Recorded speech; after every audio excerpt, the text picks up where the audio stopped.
En 1944, en pleine tourmente de la Seconde Guerre mondiale, Allison, un capitaine tenace des Marines américains, mène son unité à travers des eaux dangereuses. Son groupe a été victime d'une embuscade féroce tendue par des soldats japonais, qui a laissé derrière elle une traînée de destruction.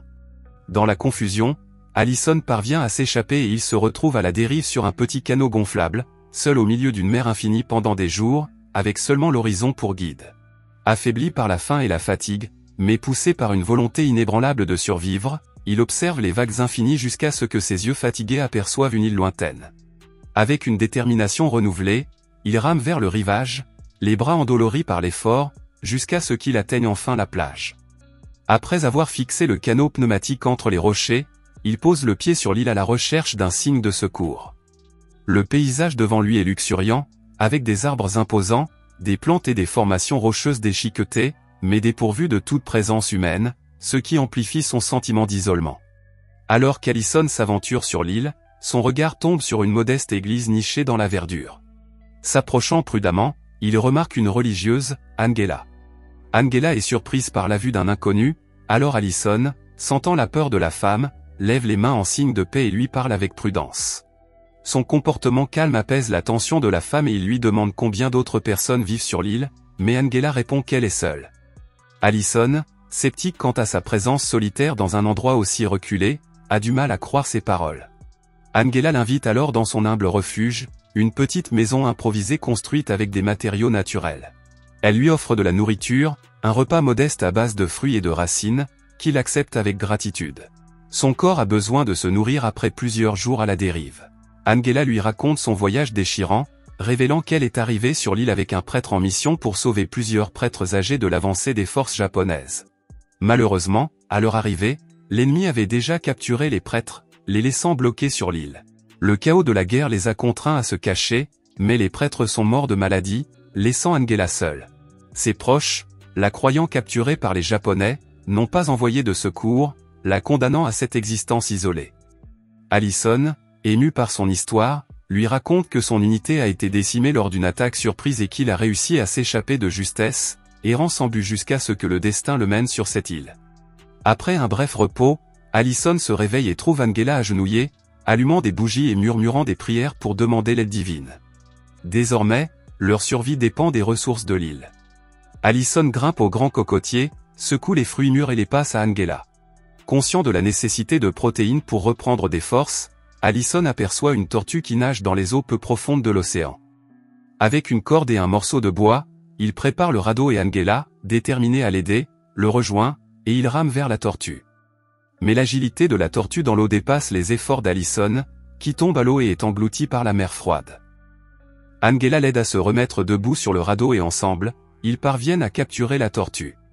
De retour sur l'île, Allison prépare et cuisine la tortue.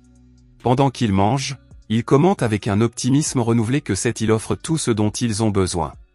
Curieuse de son passé, Angela lui pose des questions sur sa famille, mais Allison révèle qu'il est orphelin. Il a grandi dans un orphelinat jusqu'à l'âge de 14 ans. Angela, à son tour, révèle qu'elle est orpheline, tout comme lui, et qu'elle a donc embrassé la vie religieuse, trouvant réconfort et joie dans sa foi inébranlable qui la pousse à guider les autres vers l'espoir. Le lendemain matin, le vrombissement des avions de combat japonais survolant la zone brise leur fragile paix. Allison entraîne Angela dans les bois, l'avertissant que s'ils sont découverts, cela pourrait signifier la mort. Il lui suggère de se réfugier dans une grotte qu'il a remarquée auparavant, dont l'entrée est cachée entre les rochers. Angela acquiesce, se fiant à son jugement, et il passe la journée caché dans la grotte. À l'aube, des explosions assourdissantes secouent l'île. Allison jette un coup d'œil prudent et voit les avions japonais bombarder le paysage, laissant derrière eux des traînées de fumée et de destruction. Angela serre son chapelet et prie en silence. Lorsque les avions s'en vont, ils trouvent leur refuge et l'église réduite en ruines. Une équipe japonaise arrive, installe une station météorologique et détruit le radeau d'Allison, coupant toute possibilité de fuite. Contraints de retourner dans la grotte, ils observent les soldats qui patrouillent dans la zone, mais ceux-ci passent sans découvrir leur cachette. Angela, désespérée et affamée, suggère de se rendre, pensant que les Japonais pourraient épargner une religieuse et donner ainsi à Allison une chance de s'échapper. Elle fait remarquer qu'ils n'ont presque plus de nourriture, mais Allison refuse, disant qu'ils doivent rester cachés. Cette nuit-là, Allison sort en cachette et observe les campements japonais. Évitant les militaires, il s'aventure dans les eaux peu profondes pour pêcher.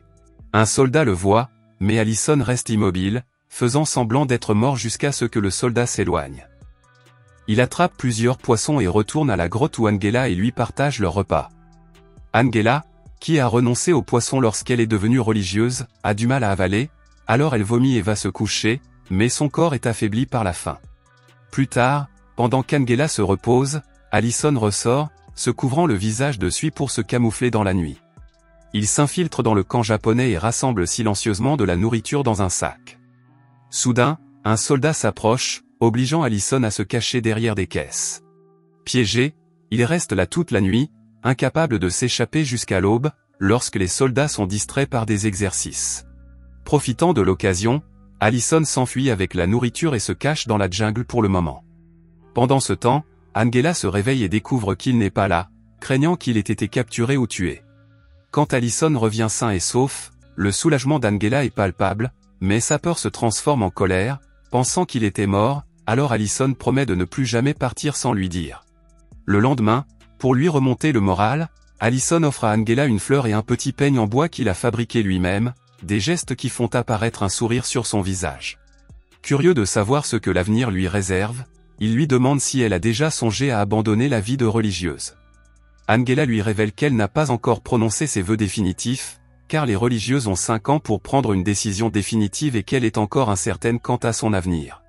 Mais leur moment est interrompu par des bruits qui révèlent que les soldats japonais font leur bagage et quittent l'île. Heureux, Allison et Angela trouvent les provisions laissées sur place, qui soulageront leur manque de nourriture. Dans ce moment de trêve, Allison s'ouvre et partage la solitude de son enfance et les difficultés qu'il a rencontrées. Avec vulnérabilité, il lui avoue qu'il est tombé amoureux d'elle. Angela, stupéfaite, lui explique son dévouement à Dieu, incapable de trahir sa foi pour une vie romantique. Allison, bien que blessée, respecte son choix. Cette nuit-là, alors qu'ils partagent un repas, Allison trouve une bouteille de saké japonais parmi les provisions. Il se saoulait, dans un moment de désarroi, il qualifie les vœux d'Angela de dénués de sens. Profondément blessée, Angela s'enfuit dans la jungle sous la pluie et s'endort dans le froid. Allison, redevenue sobre, la cherche, mais ne parvient pas à la trouver dans l'obscurité. À l'aube, il la retrouve enfin, inconsciente. Il la transporte vers le campement abandonné, mais s'aperçoit que les Japonais sont revenus, le forçant à se réfugier dans la grotte.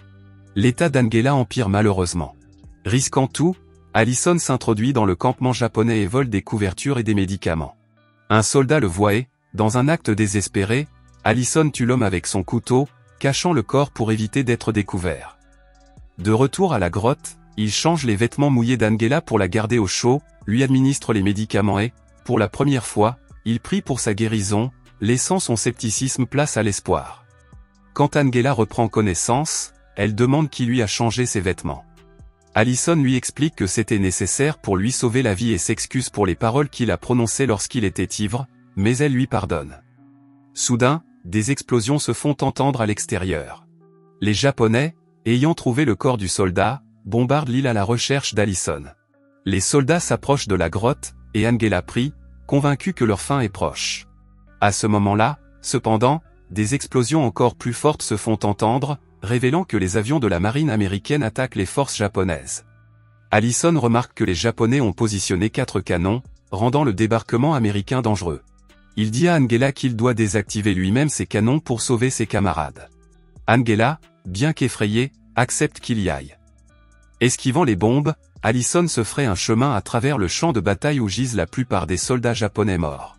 Blessé par des éclats, il continue d'avancer, désactivant chaque canon. Ses actions sauvent d'innombrables vies américaines. Peu après, Angela le trouve blessé et soigne ses blessures avec attention. Allison, affaiblie, lui dit que leur chemin se sépare désormais, mais Angela répond que même si elle ne peut pas rester avec lui, il restera toujours dans son cœur. La marine américaine débarque et hisse le drapeau en signe de victoire. Le capitaine de la marine est stupéfait de voir Allison vivant. Les médecins mettent Allison sur une civière et Angela le suit en lui faisant un adieu silencieux. Cette histoire montre que le véritable amour transcende l'union physique et continue d'exister dans le cœur malgré la séparation. Si vous avez aimé cette vidéo, n'hésitez pas à la liker, à la commenter et à vous abonner à la chaîne pour découvrir d'autres vidéos similaires. Merci d'avoir regardé.